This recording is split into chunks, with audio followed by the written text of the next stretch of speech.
Om Asato Ma Sadgamaya Tamaso Ma Jyotirgamaya Mrityurma Amritam Gamaya. Om Shanti Shanti Shanti. Om, lead us from the unreal to the real, lead us from darkness unto light, lead us from death to immortality. Om, peace, peace, peace. We'll go into the meditation now. It'll be very easy to meditate after a nice lunch,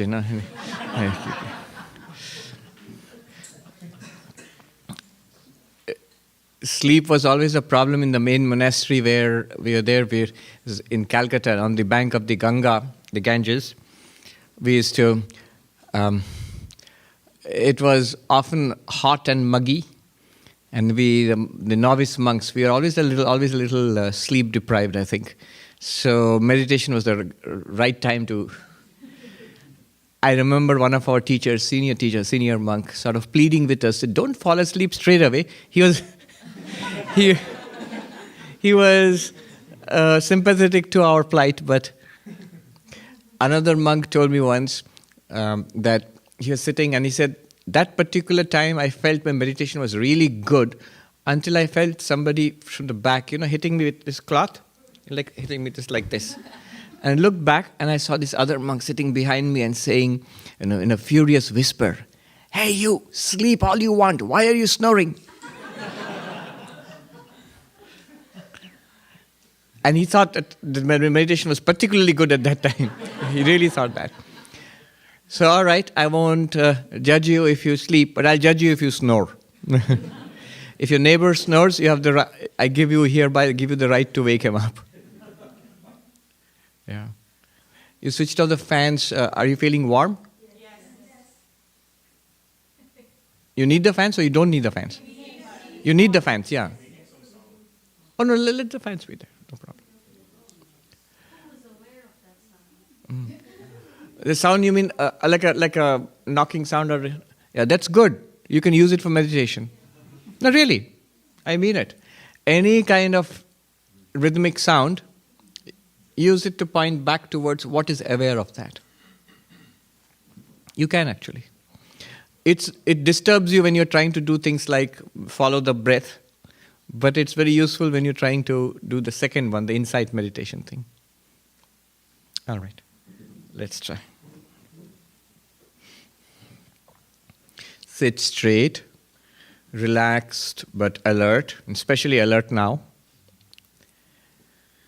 Breathing normally. When you are comfortable, close your eyes, put your hands in a comfortable posture. Breathing normally, listen to my voice. Bring your attention gently to the breath. Breathing in, exhaling.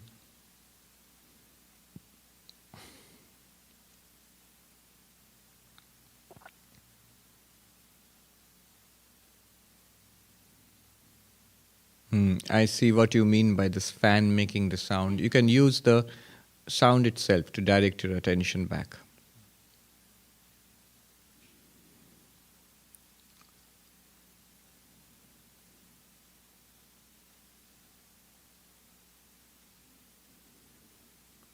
As you breathe in, count 1. And exhale.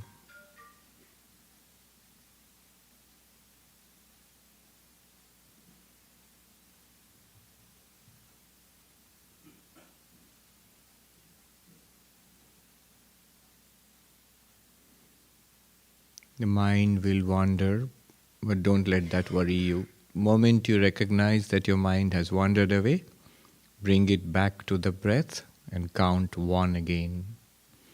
And so on. We'll do it for 10 minutes.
When you are comfortable, you can open your eyes, look down at your lap first before raising your eyes.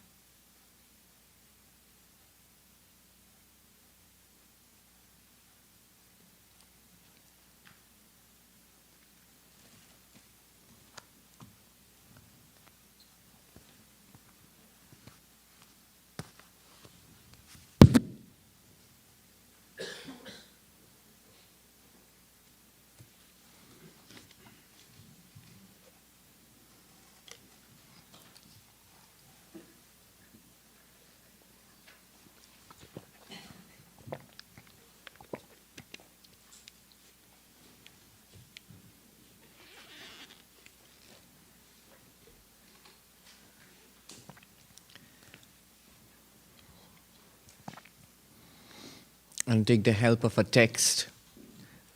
It's one of the introductory texts to Vedanta written by Shankaracharya about 1400 years ago. It's called Aparokshanubhuti. Do we have any copies of it here? So if you're interested, you can get a copy later on. Shankaracharya talks about Vedanta, introduces Vedanta in the bulk of this text, but towards the end of the text, from verse number 100 onwards, what Shankara does is, what we are doing in this retreat. He takes up the two paths, the path of meditation, yoga, and the path of insight, Vedanta. He takes up both. And he does it in a unique way, and slightly humorous, maybe a little mischievous way also. What he does is, he takes up the names, he takes the terms from yoga and gives the yogic meaning and the Vedantic meaning. Here he's talking about Vedantic meditation, what we are trying to do. And this Vedantic meditation, he uses yogic terms. So there is an original yogic meaning for that. And then there is a Vedantic meaning for it. So he juxtaposes both. There is a preliminary practice, which is a yogic practice. There's an advanced practice, which is an insight practice, what we are talking about, insight meditation. So 15 terms. He takes up 15 terms. 8 of them are familiar to you from Ashtanga Yoga of Patanjali. In Patanjali's Yoga Sutras, you find the system of 8-limbed yoga. People translate it as 8 steps, but actually it's 8 limbs for one thing. Like we have got limbs. Similarly, 8 limbs of yoga, Ashtanga Yoga. So 8 of these terms are familiar to us. What are these 8 terms? First of all, the moral practices and disciplines. Yama, then niyama. The moral practices and disciplines, we'll see that. And then asana, how to sit. You say, you've got to learn how to sit? Yes. There's a lot to learn about how to sit. So asana. Then third is pranayama, control of the breath. You have to learn how to breathe. I've been doing that all my life. Yes, you have to learn how to breathe. I saw this book, Iyengar. There's an interview with B.K.'s Iyengar. Actually, 3 great Hatha Yoga masters came over from India. Iyengar, Krishnamacharya, and Pattabhi Joyce. So, interestingly enough, they're all from the same area, from Mysore area, yeah. So they came over. Iyengar's book is very famous, Lights on Yoga, I think. In one interview, he says, interesting, that he says he was amazed to discover when he started teaching in the West that people here, those who were walking into the yoga studio, they were hardly breathing at all. This is how they're alive. That's a surprising thing. They're breathing with the upper part of the chest. It comes out of anxiety. So a full belly and chest breath. So breathing, yes, we have to learn how to breathe also. Control of the breath, pranayama. Not in order to get a full breath into our lungs, which is a good idea, but actually to control the mind.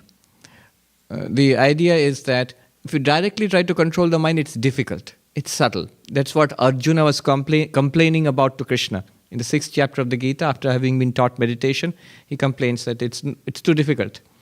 One easier way is to first catch hold of something that you can catch hold of. That is the breath. And the breath is actually linked to our mind. It's somehow linked to our nervous system. So when you are excited, angry, you breathe harder, harsher, erratically. When you're feeling dull and sleepy, there's a kind of heavy breathing going on. When you're concentrated, mind is light and sattvic and aware, you will find different kind of breathing going on. There is a meaning to it, breathing through the left nostril, the right nostril, both nostrils, and so on. Anyway, there's the whole science of it. There are books on it, just the science of breathing, pranayama. That's the 4th. The 5th one is, remember the whole point is to meditate. So the 5th one is, then you begin to gradually withdraw the senses. Turn the senses inwards, pratyahara.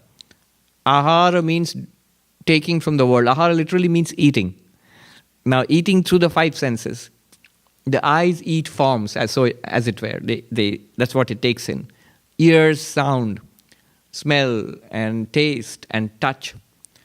Instead of doing that, we turn inwards. Basically, withdrawal of the senses means you can close the eyes, but what about the ears and the nose and the skin?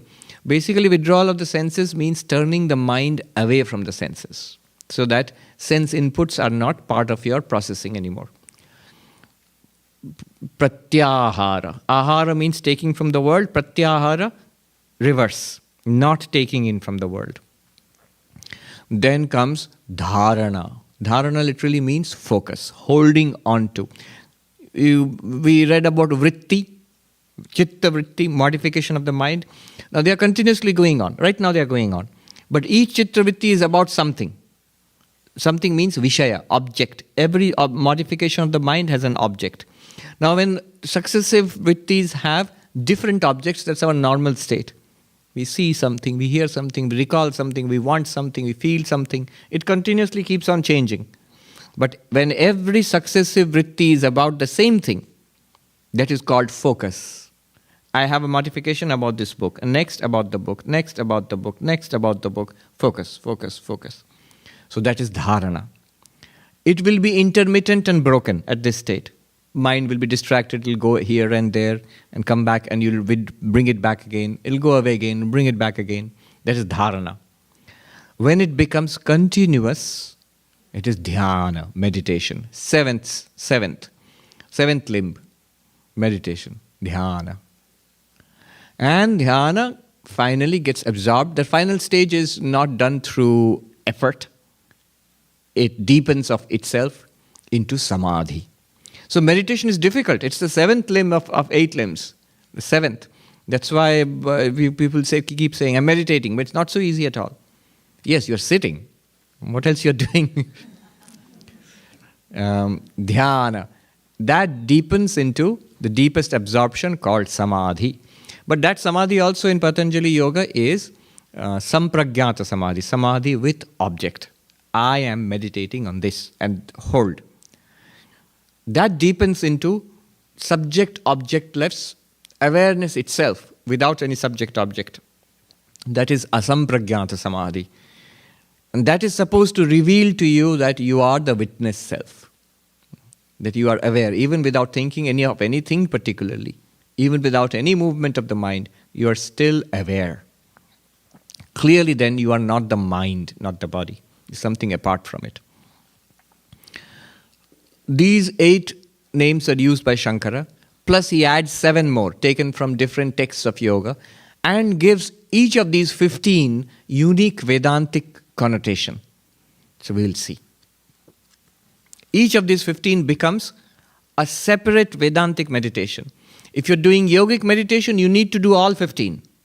You need to do all 15. You can't do, I'm sitting but I won't practice the breathing, or I'm practicing the breathing but I will not concentrate. You can't do that. You have to do all 15. Whereas in Vedantic meditation, anyone is a doorway to that ever-present awareness. So let's see. All these things, they work because if the background of Vedanta is there. So as almost everybody has been studying Vedanta, either at the center or through the YouTube talks or in your own way. So you know what we are talking about. If you're absolutely a newcomer, if you plunge into this at this point, it will seem, you'll feel like rootless, what are we doing exactly? But not for this group, I know. In this book, in verse number 102 and 103, he gives the list of the 15 steps of the yogic meditation and the 15 Vedantic meditation. The same names, 15 names. Yamo hi niyamastyago maunam deshascha kalata asanam mula bandhascha deha samyam cha driksthitihi prana sanyamanam chaiva pratyaharascha dharana atma dhyanam samadhischa proktanyangani vaikramat. So the limbs of yoga, both Jnana Yoga and Raja Yoga actually are mentioned here. What are they? Yama, Niyama, the moral practices. Tyaga, he introduces another one, renunciation. Maunam, silence. Desha, appropriate place. Kala, appropriate time. Then asana, sitting. Mula bandha, the lock. I'll explain when time comes. Deha samyam, the posture while sitting. Driksthiti, where to keep your eyes. Prana sanyamanam, control of the breath. Pratyahara, withdrawal. Dharana, focus. Atma dhyanam, meditation on the self. And samadhi. So these 15. Let's take them up one by one. First one. This is called Yama. Sarvam brahmeti vijnanad indriyagrama sanyamaha yamoyam iti samprokto abhyasaniyo muhurmuhu. Before I go into this is the Vedantic meaning. Let me first give the yogic meaning. What is Yama? The preliminary moral practices. Spirituality is possible on the basis of ethics. One can be a good person without being particularly spiritual, but one cannot be a spiritual person without being good. So morals, ethics, that is the basis. Dharma is the basis of moksha. For spiritual life, dharma is the basis. Now, Yama has 5 universal values. What are they? The first is ahimsa, non-injury, non-harming others, non-violence. Gandhiji was famous for it. Jainism is the central practice. The central value in Jainism is ahimsa. Then satyam, truth, integrity, truth, honesty. Satyam, second. Third one, brahmacharya. It means self-control. Literally it means celibacy. But in a general sense, it means self-control, sense control, control of sense organs. Then asteya, non-stealing. Aparigraha, non-acceptance of gifts. So let me quickly talk about these. Ahimsa, very important. Non-violence in thought, word and deed. Not only you must not punch the other guy, you must not even threaten to do so, use threatening words. And you must not even think about it, of harming others. So, non-violence in thought, word, and deed. Then, truth, of course, very important. Sri Ramakrishna used to say, Shotto Koli Taposya. That means the spiritual austerity, the austerity, the practice that one must hold on to in this age is truth. Truth is the foundation of spiritual life. We are looking for the ultimate reality of the universe. So looking for reality, if you don't stick to the real, if I tell lies and I'm looking for the ultimate reality, there's a contradiction right away at the very beginning. Look at the word for truth in Sanskrit, satyam. It comes from the word sat. Sat means true or real. It also means the ultimate reality, Brahman. Being, existence, isness.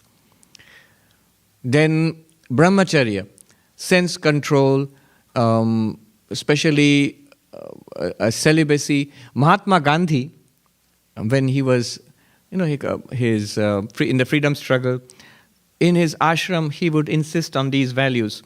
Now, there were people in the politicians who were fighting for India's independence. They agreed with Mahatma Gandhi's policy of non-violence. But they, being politicians, they thought it was a strategy. The British rulers were strong and powerful, and of course you can't go and fight a war against them. So it's much better to undertake the path of civil resistance and non-violence. But Gandhi did not see it as a policy or a strategy. He saw it as a spiritual value. Not just in the case of a political struggle for what is right, but for everything in life. Now, when he insisted on, they were on board with his policy of, with his teachings of truth and non-violence. But when he talked about sense control, many of them were householders and married people. And they thought, what's the need of all of that? This brahmacharya, what's the need? So they criticized that. And I remember reading a letter by Mahatma Gandhi. He says sorrowfully that little do they realize that it is so difficult to practice these individually. If you practice them together, all of them become easier. I will be only truthful, but I'll be violent and given to a dissolute life. Very soon I will find very difficult to tell the truth also. I will be non-violent, but I'll tell lies. It's difficult to practice non-violence that way also. It'll end up hurting people. So all the values are to be practiced together. Non-stealing, of course, asteya, not taking what does not belong to you. Aparigraha, not taking what is excessive.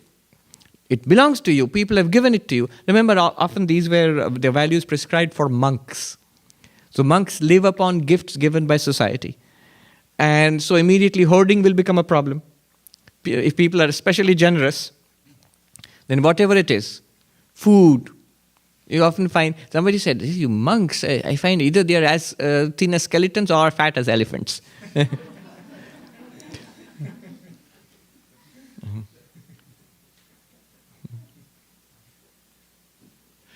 Someone said it in Bengali, sadhu amar bhalo lage na. I don't like these monks. They are konkaler moton roga nale hatir moton mota hobe.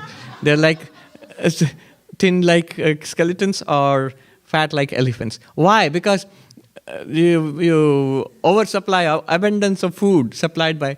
I saw Buddhist societies are heavily monastic, especially Theravada Buddhist societies.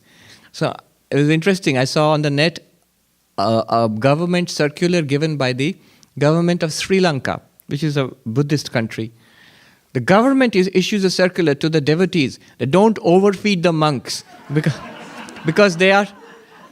It's a federal law. Don't overfeed the monks because they're falling ill and the medical bills are too high. In one of our ashrams with a beautiful lawn, there was a sign, don't feed the squirrels. And I said we should add, don't feed the squirrels and the monks. So don't take what is given to you in excess of what you need. And actually, it's remarkable how little we need to survive. Vivekananda said, the West seems to be bent on demonstrating how much one can acquire. And India seems to be trying to demonstrate how little one can live on. The wandering monks in India and so on. There's a story of, it was in Prabuddha Bharata. I've seen such people in the Himalayas, a monk who had his begging bowl where he would get his food, beg for food. And one day it got broken. And there was this devotee once, a devotee who used to come there. He would see if the monks needed something. And he would go and buy it from the nearby town, which is Uttarkashi. So he told this monk, I'll get a begging bowl for you when next time I come back. I'm going down to the plains. Uttarkashi itself is not the plains. It's 5,000 feet in the hills. So he comes back after a week, and the monk with a new begging bowl, and the monk says, I don't need it. But he said, you wanted it, you agreed. And yes, but These last week, I begged with my joint palms, with my, this is called Karatala Bhiksha, with these palms. Yes. So I begged with my palms joined, and I found it's all right. I don't need a bowl. This is enough for getting my food. So, aparigraha, don't take more than what you need. The reason is, the moment you accept gifts, it obliges you. You are under an obligation. It's a huge thing here, because giving gifts, you have to use common sense. You live in the USA, in a country where giving gifts is part of the social culture. Now, if you just say, I'm not going to take any gifts, I'm not going to give you any gifts. Now, you'll be a social pariah in no time at all. That you should not do, but common sense should be used, yes.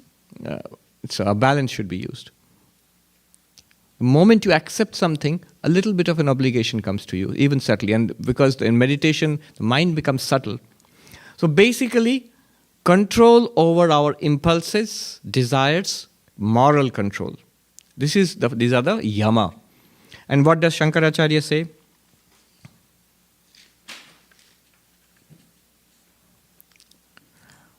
He says, Sarvam brahmeti vijnanad indriya grama sanyamaha yamoyam iti samprokta. What is yama? Truth and self-control, sense control and non-violence and non-stealing and non-acceptance of gifts. He says, no. From the awareness that all is Brahman and I am that Brahman, control of the senses, self-control comes automatically. This particular person, its life becomes controlled automatically, righteous automatically. That is called yama. How does that work? How does one get control over one's desires, for example, by realizing everything is Brahman? So this is where I tell the story of the princess of Kashi. But this audience, the problem is, you've heard it all. I remember telling a professor this was in Oxford University. He's a very interesting gentleman. He is an Indian, Rana Mitter. But he is an expert on China affairs. He is the top expert in Oxford on China affairs. In fact, this series is there, Oxford Very Short Introductions. He has written the book on China, Very Short Introduction to China. Anyhow, I was speaking with him, and I said, in this day of YouTube and internet and all, the problem is, if I go from one audience to the other, they've heard it all, and so I don't have new things to say. Vedanta the book was written 5,000 years ago, and it's finished. So it just says one thing, that you are Brahman, and there's nothing new to say there. So how can I keep saying new things to new audiences? And he said he gave some nice advice. He said, no, you don't have to do that. When rock bands come and play, people are all eager to hear the golden oldies. If the Beatles come and play and they say, well, you're going to sing some new songs which I composed yesterday. You say, no, we want to hear Imagine or so something like that, We don't want to hear your latest composition. So that way it's good. The golden oldies. I'm full of golden oldies. Now, there was, in a kingdom in ancient India, a drama was being staged in the court. And one of the characters in that play, a play was being staged. One of the characters in that play was the princess of Kashi. It was supposed to be a little princess, a little girl. Now there was nobody to play the role, and the queen said, the prince is very young, he's only 5 years old, so you can dress him up as a girl, and he will be the princess of Kashi.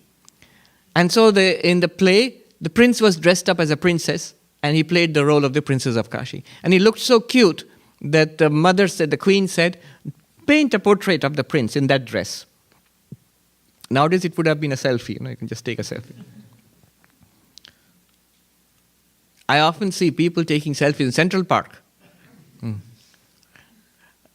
How interested we are in ourselves. I see the selfie as a spiritual quest. You want to know what I am. You really want to see. And Brahma Jnana, self-realization, Atma Jnana, I call it the ultimate selfie. It is basically the ultimate. I should give a talk called that, the ultimate selfie. So a portrait was painted of the prince in that dress of the little princess, and written Princess of Kashi, dated so and so. Years passed, 15 years later, the prince was now quite grown up and doing prince-like things, riding and hunting and studying and all of that. One day, he was rummaging around in the cellars of the palace, and he chanced upon this old painting, and he wiped the dust off it, and he looked at it, and he saw the date. And he fell in love. He said, this girl is my age. She must be my age now. Look at the date. And I want to marry this princess. And I'll never be happy unless I marry the princess of Kashi. Like this shy, so he couldn't tell his mother or much less his father. And the king and the queen worried about him. Why is he moping? Why has he suddenly changed? He's not paying attention to anything. He just sits quietly, and writes love poetry or whatever. Not paying attention to his studies. Now the wise old minister took him aside. Prince, what ails you? What is your problem? Tell me. You can confide in me. And the prince said, I'm in love. And I'll never be happy until I marry this girl. Oh, very good. Who is she? She's the princess of Kashi. Oh, princess, even better. Royal wedding. So you can... So, very good. Princess of Kashi, where did you meet her? I haven't actually met her, but I have seen her picture. Picture? Where did you see the picture? It's an old picture painted a long time ago. There's a date there, but she's my age, I can see. Old painting of the Princess of Kashi. The minister begins to remember something vaguely. Where did you see this painting? Downstairs in the cellar. Take me to that painting. And so they go down, and he brings out the painting, and the minister sees that, and he tells the prince, you need to sit down. This is not the princess of Kashi. The prince says, whoever she is, I'll marry her. Actually, this is the story that the play was staged here 15 years ago, and we wanted somebody to play the Princess of Kashi. And you, at that time, you're a young little boy, and the queen said we should dress you up as the princess, and we dressed you up, and you looked so good in that role that your mother, the queen, Her Highness said, we should paint a portrait of you, and this is that portrait. Tat tuamasi, that thou art. Now, what happens to the prince's desire for the Princess of Kashi? It goes away. But why does it go away? Because she is unattainable? No. Because there is no Princess of Kashi apart from me, the prince. That one is one with me, ever attained. Seems to be different from me and worth attaining. It's not different from you, it is you. The world is our Princess of Kashi. Swami Vivekananda said, things are dead in themselves. We breathe life into them, then we run after them or we run away from them. We alone appear as the world. There is nothing in this world apart from you, that awareness which we are talking about. In that awareness alone, the world appears, exists, plays, and disappears. It is nothing apart from that awareness. When you focus on this, immediately the specific desire, I want this, I want that, this should happen, that shouldn't happen, this will all go away. What should happen and what should not happen? It's all you. What do I have to get hold of and what do I have to get rid of? It is all me. One alone exists. It appears as nature, soul. Swami Vivekananda writes in the Song of the Sannyasin, there's only one awareness. It appears as nature here. Soul, you. So from that awareness, all desires disappear. Then the second one. Niyama. What is niyama? Sajatiya pravahascha vijatiya tiraskritihi niyamo hi paranando niyamat kriyate budhehi.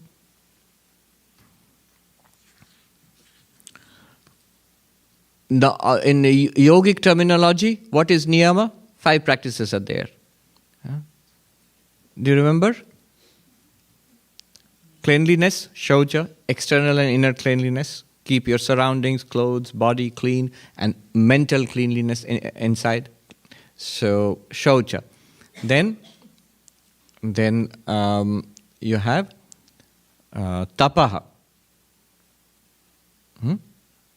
Austerity. Shaucha, santosha. Contentment. Contentment regarding my worldly affairs. Not a spiritual contentment. I want to realize God. I want to be enlightened. That kind of discontent should be there. Yes. Contentment. Santosha. And then tapaha. Some amount of austerity. Some people fast.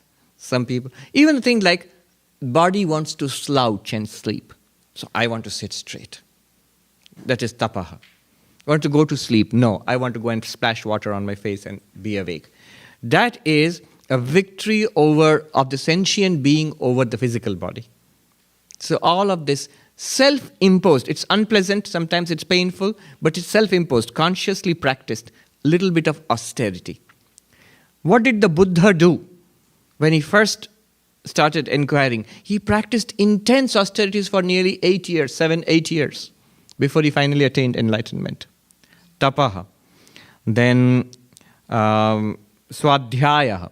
Swadhyaya means scriptural study. Actually, the one meaning of swadhyaya is Vedic chanting. Remember, this was in the Vedic context, so regular chanting of the Vedas. But it also means self-study of the scriptures, of holy texts.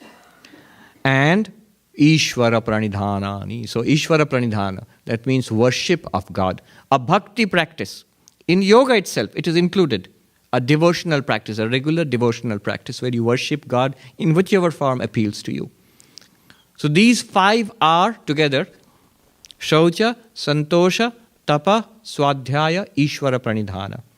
These 5 together are called niyama. These are moral disciplines. Now, what does Shankaracharya say? Continuously keeping yourself immersed in the awareness that I am Brahman. Those who are alert might say, Swami, didn't you say you don't have to do that? He said, Raman Saraswati said, wahi to nahi karna hai. This is Shankaracharya saying you have to do that continuously. That is true at the beginning. When you make a breakthrough, you begin to get what they're talking about in the path of insight, in the path of knowledge. Then there'll be a great desire to remain with that. And you should remain with that. This is niyama. Stay with it.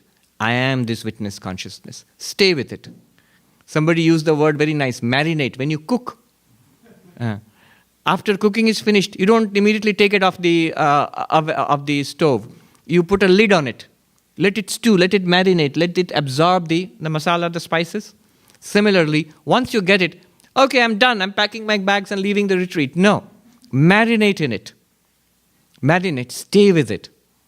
It's not something that's to be done and then you go ahead with the rest of your life. I remember meeting this young seeker in the high Himalayas, in one of our ashrams. It's called Mayavati. Those who are from India, not Mayavati the politician, Mayavati the ashram. Yes, because it won't create confusion here in America, but in India it creates confusion. I remember I had gone to the Mayavati ashram, I and another monk, and we had come down from there. This is Uttar Pradesh at that time. Now it is Uttaranchal, Uttarakhand. But at that time I come down from the Mayavati ashram and I was standing in the station. It's called Lohaghat station. Yes. Or Tanakpur, one of them. And some people were passing by. The gentleman asked me, so Swamis, which ashram are you from? Where are you coming from? Kahan se aa rahe ho? Where are you coming from? I said, we're coming from the Mayavati ashram. And then she said, uski ashram bhi hai? Oh, she's the She's the chief minister of a state. It's like the governor of a state here. And he says, oh, she runs ashrams too. No, not that. So in the Mayavati ashram, I was there at one time, and I found this young man who's sitting under a tree and reading the Ashtavakra.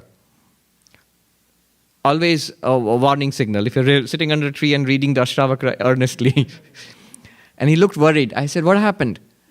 He said, I've been trying it and I'm not enlightened yet. I said, it takes time, keep at it. So, no, I don't like that attitude. Sri Ramakrishna himself said that slow, it'll happen in its own time. Intense, up and doing. So he said, see, he was from New York. He had a job in Wall Street. No wonder. He said, I have taken a 2-month leave. It's almost over. I have to go back, and I'm still not enlightened. It's not like that. I'll tick it off to-do list, Vacation in the Himalayas and enlightenment in the bracket. And back to your job. Not like that. Marinate in it. Stay with it. That's what Shankaracharya says. Muhur muhu, he says, Niyamat kriyate, niyamo hi paranando, niyamat kriyate buddhe. Stay with it continuously. And he says, parananda, this is great bliss, great joy, freedom, lightness. Because the moment you say niyama in Indian languages, niyama means rule. Rule. And the moment you say rule, it makes people sour, Oh, a rule. It's something you have to do. Immediately when you say that, the reaction will be, oh, how long? One teacher was joking that when you say these days that, okay, now you have to practice fasting. Now immediately the question is, oh, what can I eat? You're supposed to fast. The first question is, what can I eat? Hold on to this awareness that I am the witness consciousness. Oh, how long?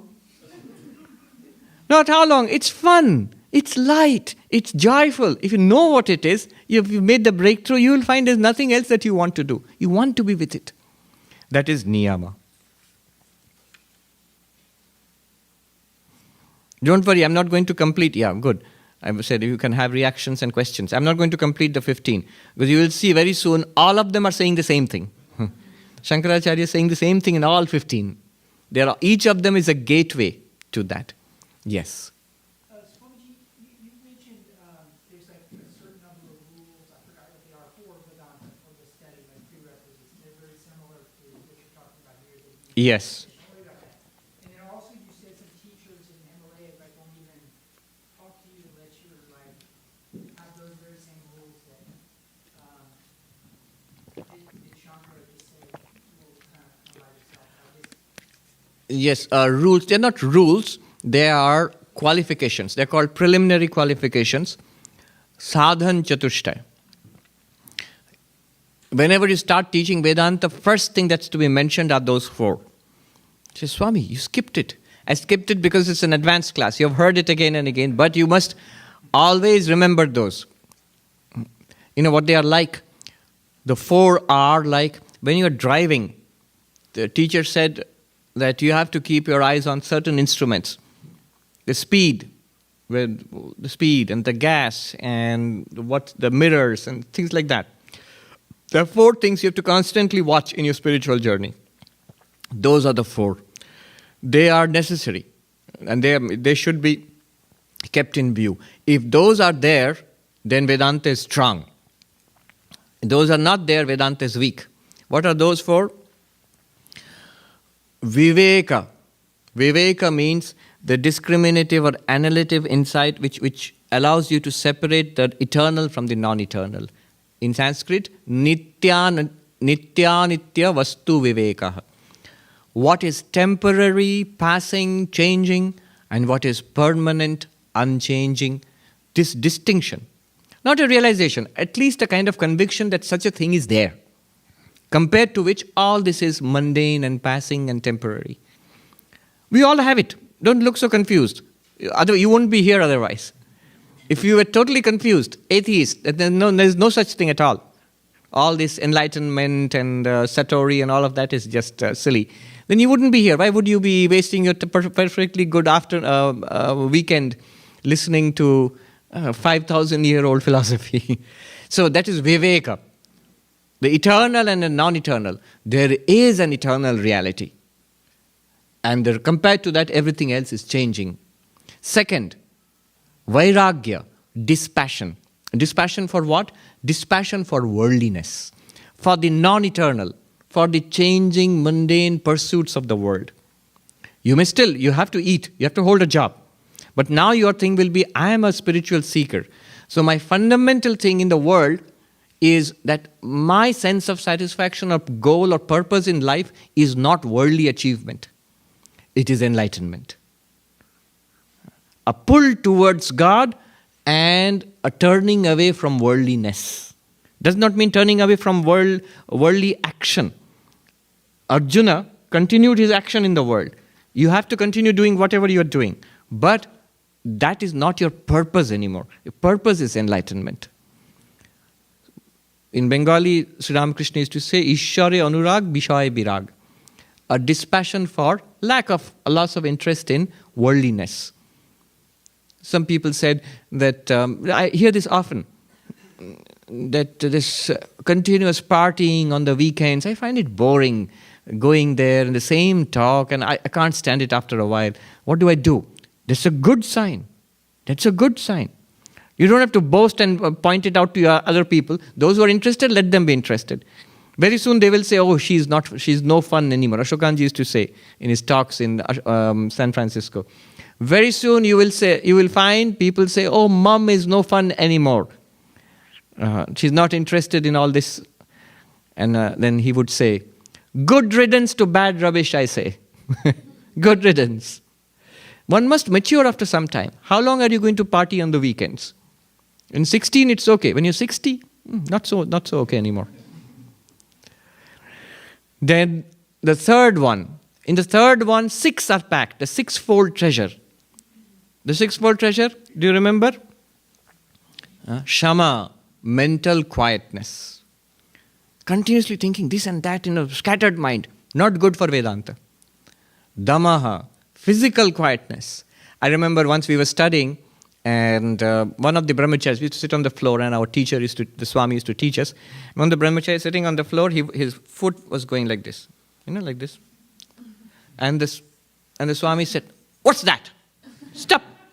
He got such a shock, he stopped. Damaha, quieten down. I got one of the harshest scoldings I remember 25 years ago. We were walking back in the evening to the Swami's, our Swami's quarters, when group of brahmacharis, novices were with him. We had to memorize the Gita and tell one verse of the Gita every day, and then he would give us some spiritual teaching, which was really good. It's a lovely thing. I'll remember it all my life. Those few years I got with him. I can tell the name. It's Swami Suhitanandaji, who is now the vice president of the order. So those first 3 years which I got, almost every day in the night after our work was over, from 9 o'clock to 9:30, we would walk, the novices and the Swami. So one day we were walking back, and the Swami was about to go into his quarters. There was a creeper on the pillars outside the monks' quarters with nice flowers, and they are fragrant, especially at night. So as we were walking past, I turned around and smelled one, like that. And the Swami was there and suddenly stopped and looked at me. And so many others surrounding him, he looked at me. This is not good. He said, "E bhogi kare, yogi noy." This is the sign of a person. Bhogi means one who enjoys the senses. Yogi is one who withdraws from the senses and is spiritual. This is a bhogi, it's not a yogi. Don't do that. Just because something is available for enjoyment, I'm going to jump ahead and enjoy it. Why? And that is damaha, control. Hold back. Don't let the senses run wild. Then the third one, remember we are in the sixfold treasure. So Shama, Dhamma, Uparati. Uparati means, Rati means enjoyment of the world. Uparati means reversal of that enjoyment. Pulling back. inwardness. In fact, this example I gave would have been a better example for Uparati, actually, just now, they're smelling the flowers. Uparati. Titiksha. Titiksha means a spiritual fortitude, a spiritual toughness. See, we put up with so much trouble for our worldly things, for studying, for, you get a student loan, you work an extra job, and you go to college. How much hard work that is. And some days you're not feeling well, and you have to. You have to turn up for your job, you have to turn up for class. You have an exam. If you're working in a high-paid job, it might sound glamorous. You're a high-paid job in Manhattan. But there's no mercy. If you're sick or if you're unwell, you have to turn up. You have to perform. They're paying you. And they're right. They're paying you so much. You didn't expect that kind of... How much you have to put up with in worldly life. In spiritual life, what happens is, the moment I get a sneeze, okay, today I'm not so well, I'll cut down my meditation by half. No. Spiritual life is the first thing that is sacrificed on the altar of problems. Somebody said something bad to me and my mind is so disturbed. I can't pray today. I can't meditate today.